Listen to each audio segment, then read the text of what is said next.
I am super excited to introduce our very first guest, Sky Bear. He has an incredibly transformational story from growing up on an island to becoming a professional surfer from the ages of 8 to 19, to then hitting rock bottom and struggling with addiction, and then rising back up again and starting his very first company at age 22, and then a nonprofit shortly after. And since then has traveled the world hosting retreats and facilitating breathwork sessions and trainings, and continues to do so today. Wow, Bear, that is super inspiring. And I'm so excited to have you. Welcome. Thank you, Aaron. It's a pleasure. I didn't know I was your first guest, so it's an honor to be that for you. Yeah. Okay, so when I like to get to know people, I really love to talk about their story, but you actually have an incredible highlight on your Instagram called My Story. Yeah. So to make most use of our time, I would love to direct the listeners and the viewers to that highlight on your Instagram by going to your Instagram, which is at Sky Bear B. So SKYBEARB.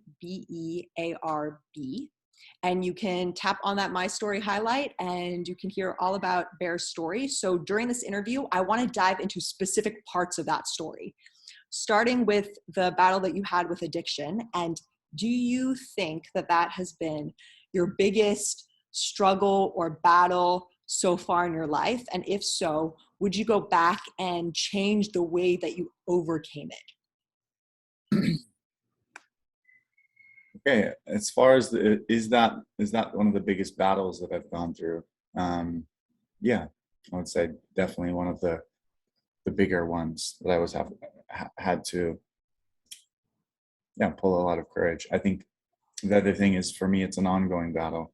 It's not, I think a lot of people look at addiction as maybe something that, you get through and then you're through it. But to be honest, in my experience, and it seems like in others, they say sobriety isn't a race, it's a marathon. So it's like for the rest of your life, you're, dealing with that. And I think, in my own opinion as well, I think we're all addicts in our own ways. It's probably rare to find an individual that doesn't have some type of addiction, right, of some sort, whether that's sugar or coffee or, cigarettes or alcohol or marijuana or whatever those things might be. And, or maybe things more positive, like exercise or, cold exposure or breath work or these other spaces. So for me, I really, even to this day, see that it wasn't that I overcame being an addict. It was that I took that, which, depending on how you look at it, doesn't necessarily have to be a negative thing, right? A lot of addicts, for example, take that energy and they bring it into other sports, for example, or other places or business, and they're able to actually do a lot of good with that, whatever we want to call that, addictive personality or traits or whatnot. But it definitely, so the first question was, it definitely was one of the bigger battles was moving through my addiction to specific substances. And if I could go back, would I change any of the way that I dealt with that? No, I don't think so. I think that the way that I moved through it was extremely hard and almost a little dangerous in a way, the way that I did it. And I wouldn't recommend that necessarily to anyone else. Because so you I wouldn't be like cold turkey and like left your environment and stuff to help you. I did, yeah. And I was addicted to a few different substances. And one of the substances that was helping me kind of move off of another one is actually extremely dangerous to just cold turkey withdraw from. And so I was not aware of that. And I went through a very, very difficult time. But the difficulty of that and the extremity of that, I think, really set the floor for the next chapter of my life. And if I could go back and do it differently, which would ideally probably make it easier, I don't think I would be where I'm at today or who I'm at today. So I wouldn't necessarily go back and change any of that if I could. Yeah. Thank you so much for sharing that. I struggle with like an addictive personality too. And I agree with you. Like everyone technically has an addictive personality, right? Like we all put our energy into certain things, and it just so happened that yours led you down a path, but then resulted in you where you are today. So we're grateful for that. The second part of your story that I want to dive into is the walk that you had with your friend, the hike that you had with your friend, where you realize you're at a moment in your life where you realize what I'm doing isn't right for me. And then that's when you created your company. How long did it take you from that hike, that day you were on that hike or that walk, to then create your company? Was it like a day, months, a year? Yeah, that's a great question. Let me think about that. From the day of the hike,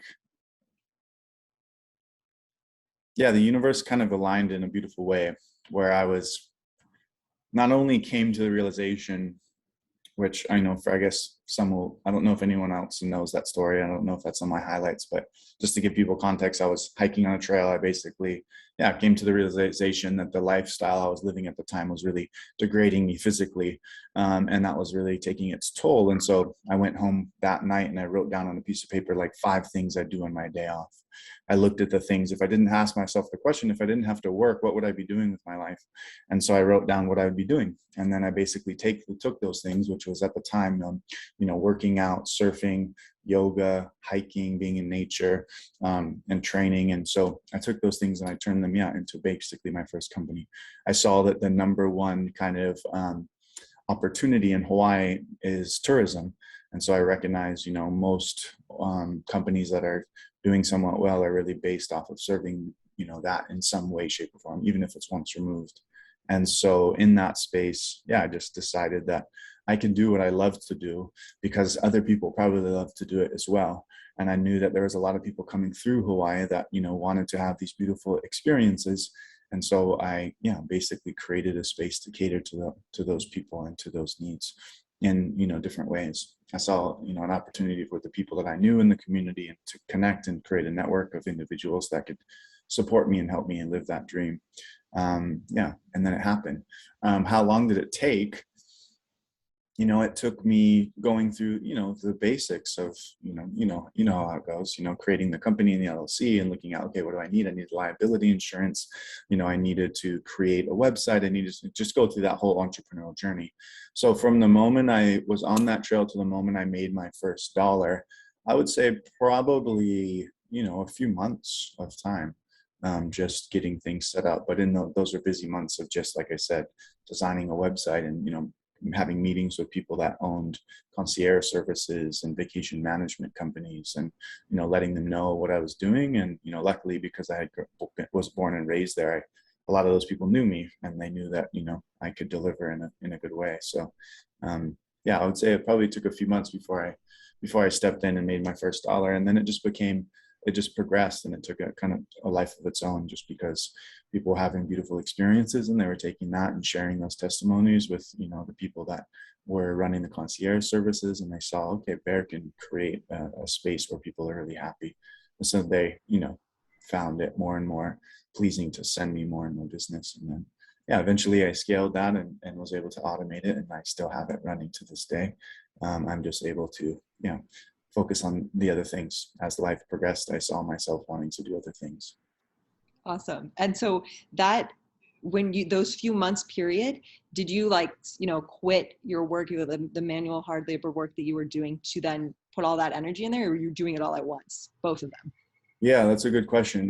Like I said, that push I just spoke about was, the job that I had at currently, that hard kind of manual labor, that kind of the thing that was really bringing me, or weighing me down or degrading me was, actually was coming to an end. And so I was having to step out of that job anyway. And, I knew, and that was, I think, at the right around the same time, it gave me the ability to go, okay, either I can go and find another job doing a similar thing, kind of signaling my time and I guess my, muscle for money. Or I can kind of take a chance and see if this, this thing might be a thing. So it was a transition where I think maybe a month or so was both, and then it naturally progressed. And then, I had a little bit of savings to get me through a few months. And then that transition was pretty smooth. I saw that because the demand was there, and once I stepped in with that supply, it was, people wanted to be a part of that. Yeah, thank you for sharing that, because I know some people have no idea how to start, where to start, what to do. So hearing other people's perspectives of how they transition from what they were doing into a new thing can help some people. Yeah, and it's different for everyone too. Some people need to keep the 9 to 5 because they got a lot of bills, or they have kids or this, and then they do that side hustle on the weekend or on, at nights. And then but eventually in my life, it seems like there does come a point where you do have to kind of leap. Maybe that leap for some people isn't as drastic, but I've had a few moments, where this one being maybe not as big of a leap, but sometimes you have to risk it, right? And take that leap. And sometimes you fail. And that's a part of the journey, right? Like, for the amount of companies that I have successful, I have probably twice as many that, weren't successful. And so, yeah, I think sometimes you just have to try. And that's the hardest part, right? For a lot of people. That actually goes into one of the questions I wanted to ask you about failure. Is there any? Well, there is, but can you give a specific situation where you went after something or a goal or a vision, and then it ended up failing, or in your eyes didn't come out the way that you wanted to? And then what did that lead to? Yeah. Okay, cool. I'm going to give something more recent, actually, because I think that's a little bit more raw and vulnerable and relevant and real. And yeah, and there's been a lot of these situations, right? But more of recently, in the last, I would say, year or so, I connected with a friend of mine who was big in the hospitality space and worked with a lot of the, world's biggest corporations. In her particular job, and we came into connection, and she was talking a lot about how she wanted to move into more of an entrepreneurial space with her network and her skill set. And I found myself in a space where I knew I had a great ability, and I kind of wanted to step into the corporate space as well and kind of bring some of the things that I could offer. And so we came together, and we basically started a company more of recently. And yeah, went through the whole process, from branding to kind of working with, the experiential design was really what I stepped into. So creating really the template or the outline for what that looked like. And so to give, I guess, context, which we started a company that was working with corporate teams. And basically bringing corporate teams through what they call like an offsite, which is kind of an experience for their teams to go through and to grow as a team for the corporation. And we basically were bringing in and kind of offering an opportunity for like connection on a team, like not necessarily like team building, but more like a deeper kind of human connection that creates in the long run a much deeper bond and a better, stronger team.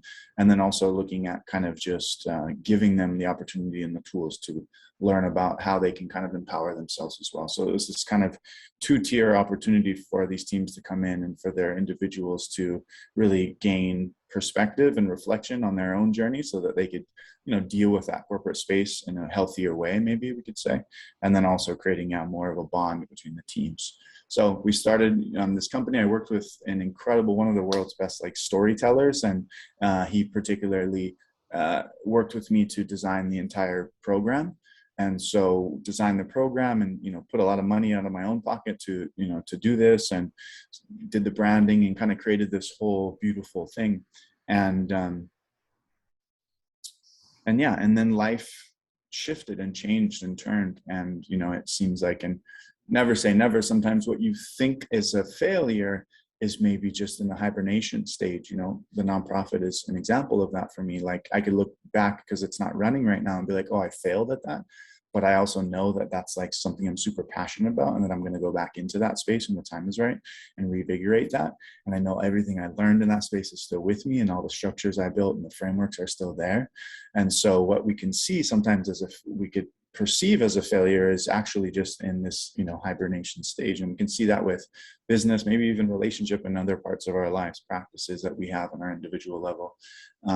And so, yeah, I think really looking at almost how failure is to a certain extent, not even real if you learn to really see it, right? It's either a lesson right? Or a win. It doesn't necessarily have to be a failure. But we do, try things sometimes and they don't work out, and that's okay.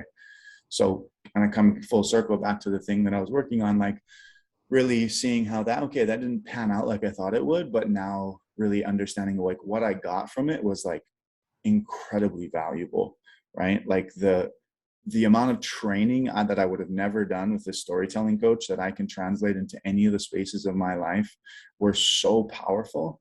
And I could look back and be like, oh man, I spent, a bunch of money to do the branding book and all this kind of stuff. And yet it's just a choice that I make, I guess, in the end, right? Where I look back and I go, oh, that was exactly what it needed to be, for it to give me exactly what I needed to be right in this moment and prepared for what life is bringing me now, which is something completely different, right? But at the same time, I'm able to translate a lot of that. And most of the time that's the case, right? In business, at least, most of the time, the things you learn in one space, right, can be absolutely translated into another space.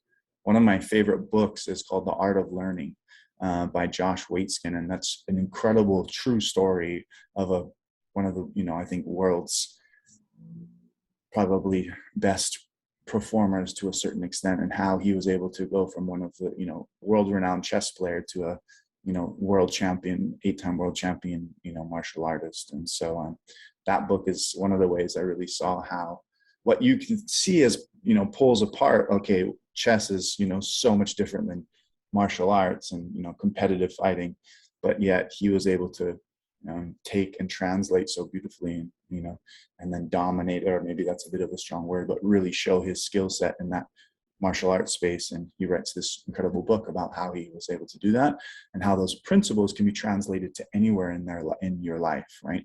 An example of one of those principles that was really beautiful that I came away with, and two things. One is what we call building triggers, and this is more for performance. And another thing, which was really powerful, is just the power of really valuing the process over the result, right? And actually started to work with this individual, believe it or not, in the nonprofit space, because he had a nonprofit that basically worked with nonprofits to help instill the principles that he learned in his life into these organizations that work with children. So that kind of helped get this through to children at an early age. And that was super incredible. Yeah. So anyway, failure, I think, and to a certain extent, is an opportunity always. It's how do we look at it? How do we see it? How do we perceive it? What story do we tell about it? Right. And then again, how do we learn from it and then translate it into the moment, into the now, into what we're currently, doing in our lives. I'm so glad that you mentioned the art of learning with the whole process over the results, because I'm all about failing over success, and the failing is part of that process, which is why I like asking people about failing as well. The last question about your story, your journey, that I wanted to ask is about breathwork. How did that start? Did someone introduce it to you? Give us some story around your breathwork. Yeah, absolutely. So I think the breathwork came, you mentioned the addiction. What really saved my life from those hard drugs was martial arts, was fighting. Became a competitive MMA fighter, and that really saved me, hands down. Right? I just took that addictive, obsessive personality and I translated it over from hard drugs into basically hard training, which in the long run can be almost just as hard on your body than the drugs, to be honest. And I've learned that throughout my journey, right?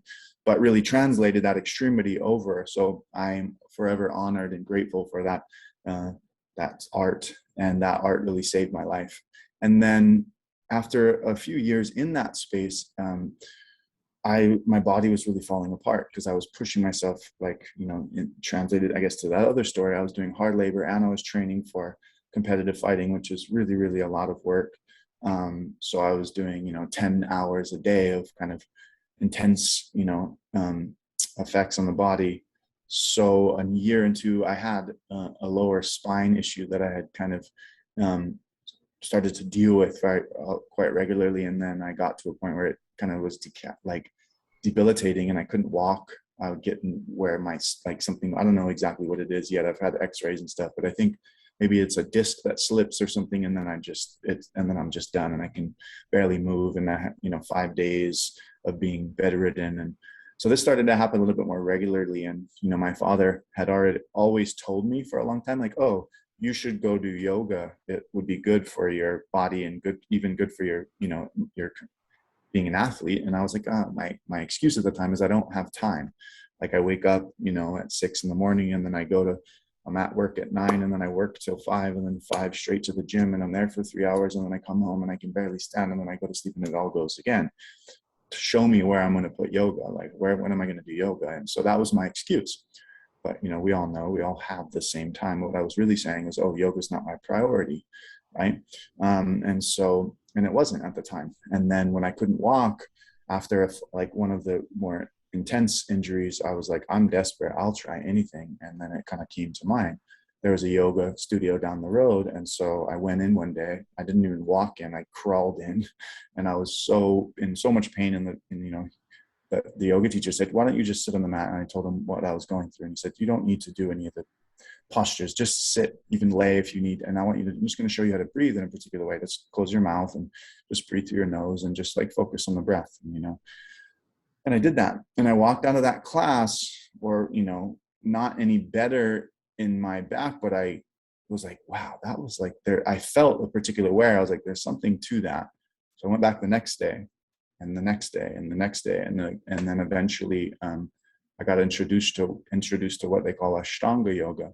I had happened to just walk into an Ashtanga yoga, practice. And that radically transformed my entire life, starting with the practice of the asanas was what they call it, but then introducing me to the much grander world of yoga and what yoga really is, and the Vedic world and the scriptures and the studies. And that got me just obsessed in this Eastern wisdom and knowledge. And, that translated from, the Vedic stuff into, more, Zen and all these other kind of that all spring from this kind of ancient knowledge that has been passed down from, generations to generations.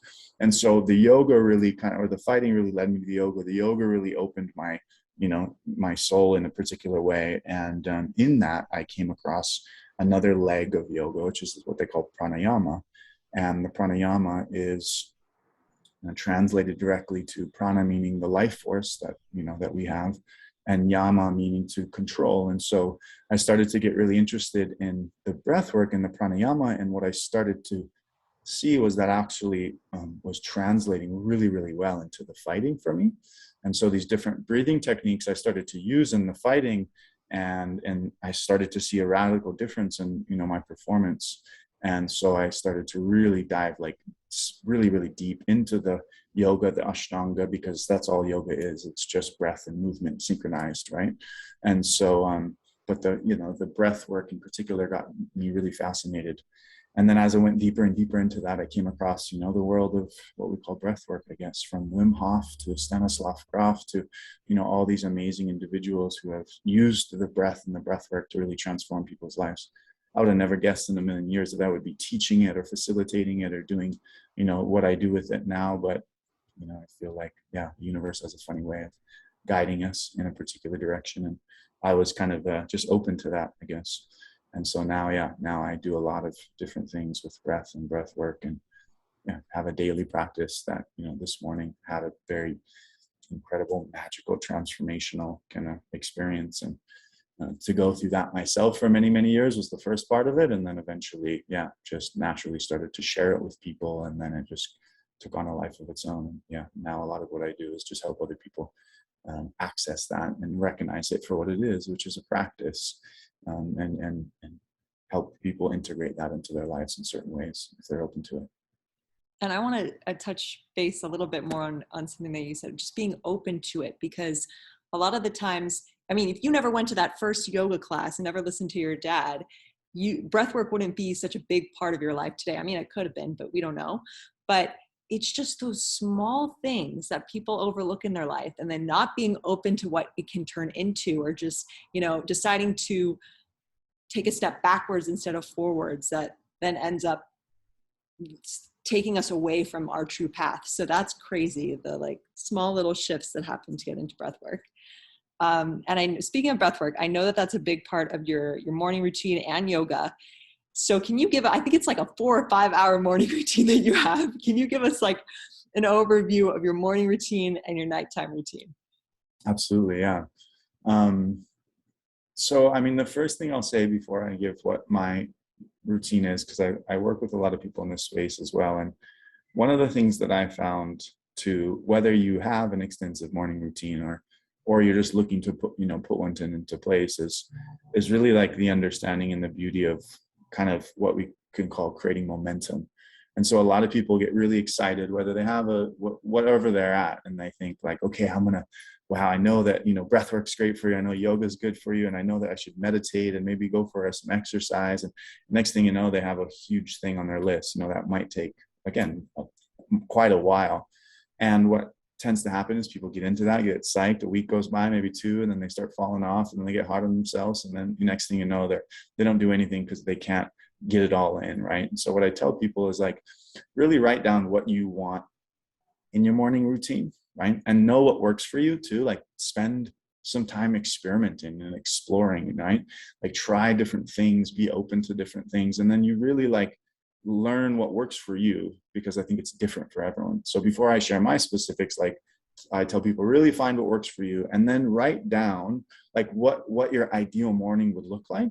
And maybe that's like most people, like, oh, I want to spend, an hour in the morning or 30 minutes in the morning, doing X, Y, or Z. Okay, perfect. Let's do 5 minutes to start, right? Or let's do, maybe 10 minutes or 20 minutes to start, depending on how, what your commitment. Cut that down drastically, and then just see, can you show up for 5 minutes every day for 5 days a week, And what happens is, you start to do that, and when you start small, you really start to build off the wins, and that starts to create this momentum and this feeling of empowerment, and this, it really starts. I've been a part of this process a lot, and did it on my own too. So yes, my practice is really long, and I've designed my life in a way, or I've adapted, maybe let's say, my life in a way to be able to do that. And I'll explain what mine is, but for people that are listening that maybe, want to create more discipline or consistency in their life, or whatever that may be, or just start a morning practice in general, like, okay, find what works for you, write it down, right? See what you want to commit to, and then cut down to. Another thing that works really great for me is, for example, I have my blocks of things that I commit to, but I also have what I call non-negotiables. So let's say that you want to dedicate an hour every morning to your morning practice. Perfect. Commit an hour, break down what that hour would be, maybe 20 minutes of meditation, 10 minutes or 20 minutes of movement, some, breath work or whatever that is, and design that and try to stay true to that and track it and log it, which is huge. What gets measured gets managed, right? Is what they say.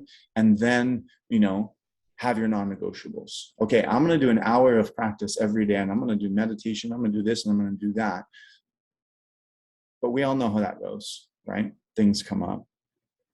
Sometimes you're this or that or whatever, but then you have your non-negotiables. And for example, like I have what I do every day, but I have a few non-negotiables that there is no negotiating. Now, if I have to do that in the middle of the night because I had a full day and I come home late, I'll get that shit done no matter what. No questions asked, right? There's no negotiating with myself, because we all know how that goes, right? So I would say, start small, or, figure out what works, write it down, commit to something, have some non-negotiables, and then watch yourself build momentum. And eventually you start to get to a place where you can really, design your life. I've seen your stuff too, Aaron. Like you have a commitment that is, is honored, whether it's getting up at 4 a.m. or doing all the things, I've seen through your content a lot of your morning as well, which is you understand that, right? Like the way you start the day is just like everything, right? So I wake up in the morning, and the first thing that I do is I use the restroom, usually, and I have a great metabolism, so things move through me. So as soon as I get up, it's like, oh, okay, like my time, that clock's there. I go use the restroom. Then I come out of the restroom, and I usually get to like some type of warm drink, whether that's some mud water, which is like a great coffee alternative, or maybe some coffee, or whatever that looks like, some water, obviously. And so I kind of hydrate myself, and I kind of move into the morning a little bit slower. Then I do some writing, and I kind of, with my cup of coffee or a cup of mud water, I reflect and I write, to be of service in a particular way. And I just take that time to reflect and to share with in a particular structure. And then once that's done, I make my bed, I get in the shower, I brush my teeth, I get all set, and then I basically start my practice. I'll go outside, and I have a beautiful space where I'm at now, where I can go out in nature, kind of sit and meditate for a little bit, just to get set. And then I'll come back in and I'll start my practice indoors, and I'll do some movement practices that I've learned through a few different places in my life that are super powerful, kind of moving energy through the body in a particular way. Then I'll go into some Ashtanga yoga, and that's anywhere from, depending on what the day that I have, that'll stretch from 30 minutes to an hour and a half of yoga. And then after the Ashtanga yoga, I will go into, and I'll mix it up a little bit, but usually what I'll go next into is training, like working out. And so I'll do like anywhere from 30 minutes to an hour of like high intensity training, like what they call HIIT training. And that will look different ways on different days. And then after that, I go into breath work, and I do about, depending, from 30 minutes to an hour of breath work. And also kind of the breath work goes right into the meditation and different types of meditation. Then I'll meditate, and then I'll come out of that space.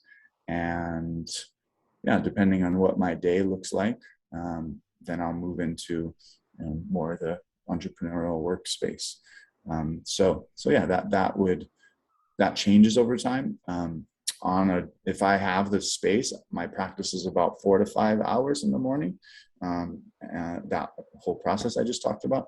And then if I have to condense it down, it's usually never anything less than an hour. So my non-negotiable is an hour, and what I do in that hour is usually quite a few things. Oh, I didn't talk about the cold exposure as well, which I'm actually, I guess I didn't talk about night. I used to do that in the morning. Now I do the cold exposure, or the ice bath, in the nighttime, because it's a lot more challenging.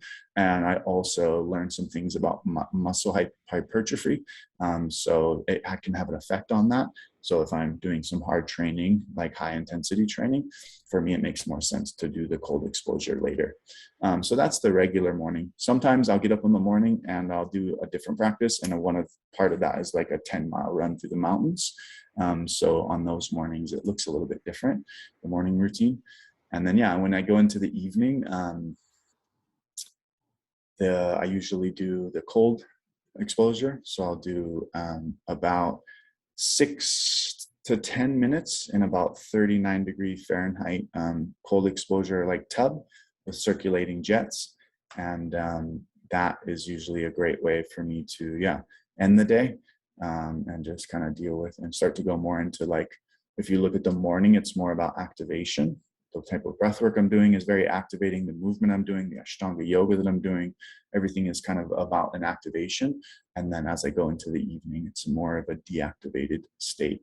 So the breath work, the ice bath is kind of the beginning of, like, which seems a little bit kind of like, you think the ice bath would wake you up a lot, which it can do that as well. But there's this beautiful effect that after the ice bath, that it brings you in a very kind of Zen state. So I'll go into the ice bath. And then, my nighttime routine is a little bit more flexible or fluid than my morning routine, it seems. And so my nighttime routine will definitely do cold exposure. And then I also do light, like red light therapy, which is near infrared and infrared light. And I do a bit of that. And then, I usually do a lot of study in the evening. And so I'll do, study certain topics, or I'm a very curious person. So from quantum computers to Zen Buddhism to whatever in that time that I'm interested in. And then I do a lot of audiobooks, but the audiobooks are usually in the daytime, more when I'm driving or when I'm getting ready as I make breakfast. Two other things that I do in the morning too that I didn't notice or I didn't mention. I always go into the sunlight. So I spend, depending on how much time I have, anything from 10 minutes at a minimum to about maybe an hour just in direct sunlight. And then, and the whole nutrition thing too. I have the same thing for breakfast every morning. So I have like a superfood smoothie. So I usually have this after the last part of the practice I mentioned, coming out of that meditation. And I'll make a smoothie, go out inside the sun, sit in the sun, take in some information, usually audiobook or something, or a lecture, and then I'll get set for the day. Now that whole period, as you know, when I was working in that other space, which you knew me in, I didn't start work till noon every day because I was able to design my life. So I'd work from about noon to about 8 p.m. But now in what I'm doing, I start work early. So now I'm getting up at 4 a.m. and getting all that in. And because again, it's like I could say, oh, I don't have time to do that now. But again, what I'm really saying is it's not a priority. And those practices and really priming and preparing and activating my body, mind, and soul for the day is of my highest priority for sure, because it allows me to step into the spaces that I'm of service in such a more grounded, powerful, clear, impactful way is what I found. So yeah, being able to integrate. And again, that can look like a 5-minute practice, or it can be a 5-hour practice. What I tell people is that what you do in that space doesn't really matter as much as the space itself. And so like, are you creating space every morning for you, right? And what does that look like? And as long as you create that space, I think that there's opportunity for really growth in that space. And then you get to play and plug and play with what works and what doesn't. And my practice has changed over time, and it always fluctuates. And that's one thing to keep in mind as well, to be very compassionate with yourself, knowing that you're not going to be perfect through that all the time, right? That's so important. I'm so glad you mentioned the non-negotiables so that people can like not freak out about needing this huge long morning routine and just stick to, no, these are my cores and everything else is extra. So thank you for doing that. Okay, these last few questions are going to be like kind of faster ones, so you don't have to, you can just go into as much detail as you want. The first one is, what are 3 books that are kind of helped transform your life? I know you've already mentioned one. I don't know if that's at the top of the list or not, so I'm going to say 3 anyways. Okay, cool. Great question. For those that know me would laugh at this question because I get teased a lot for giving book recommendations because I'm such a book nerd. So the top 3, I have quite a few. I could probably give you top 20, but let me think. I'm going to shoot off the top of my head. So the top 3. I mean, in what, like, are we speaking fiction, nonfiction? Do we want like self-development, personal, anything at all? Yeah. Okay, cool. Wow. Let's see. One of my favorite books of all time is a book called Shantaram. And this is a true story about a guy who escapes from a maximum security prison in Australia. And he spends his life, the whole story kind of takes place in India, in Mumbai. And this is, an incredible story that I think it's one of my favorite books of all time for many different reasons. But this book really transformed my life in a lot of different ways. And I really, recommend anyone it's quite a lengthy book. The audio, I think, is 42 hours and the book is a thick book, so it takes some time, but it's a beautiful story with just so many lessons. And like, I've read it maybe 5 or 6 different times now, and so you can just as different chapters in my life, I pull different things from it, but that was one of them that really transformed. And it's a story, and it's captivating, and it's really a beautiful journey to take. So that one for sure. Let's see, I think I'll kind of come back into a more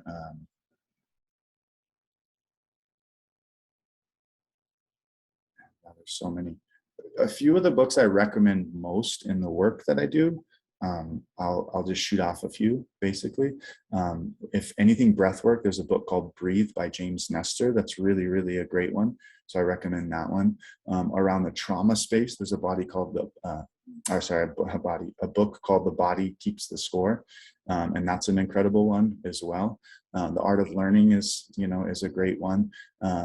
Becoming Supernatural by Dr. Joe Dispenza.